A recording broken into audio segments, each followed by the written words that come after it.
Ang long partnership sa pagitan ng superstar na si LeBron James at ng prangkisa ng Los Angeles Lakers mga kabasketball, may finally come to an end sa sandaling mag-expire ang kanyang kontrata sa koponan pagkatapos ng 2025 hanggang 2026 NBA season.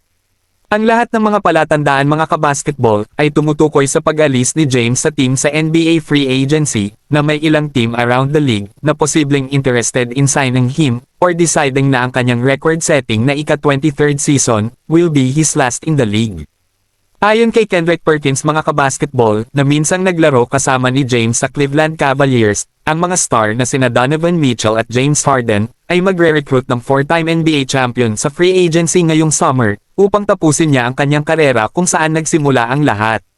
Sa puntong ito, tila walang nakakaalam kung ano mismo ang gustong gawin ni James kapag natapos na ang kanyang time sa Lakers.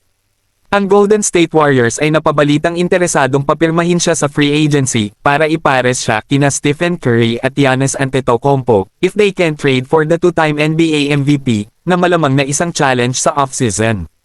Ang Cavs mga kabasketball ay nailink din sa isa pang muling reunion ni James na minarkahan ang ikatlong stint sa koponan na nag-draft sa kanya ng number 1 overall noong 2003. At ang speculation na iyon mga kabasketball ay started well bago ang koponan recently ay nakipag-trade para kay Harden bago ang NBA trade deadline. Obviously, ang Warriors ay magiging isang intriguing option para kay James if the team acquires Antetokounmpo. Gayunpaman mga kabasketball, ang Golden State ay magkakaroon ng maraming competition para sa superstar ng Milwaukee Bucks dahil ang mga koponan, kabilang ang Lakers, ay pumipila para mapunta siya sa isang blockbuster trade. Ang Cleveland, gayunpaman, ay magiging isang storybook ending for James, at ang koponan ay magkakaroon ng chance na maging isang title contender during 2026 hanggang 2027 NBA season na tiyak na makakaakit sa future Hall of Famer. Pansamantala, susubukan ni James na sulitin ang tila huling run niya sa Lakers habang nakikipaglaro kasama ang mga kapwa star na sina Luka Doncic at Austin Reeves sa Los Angeles.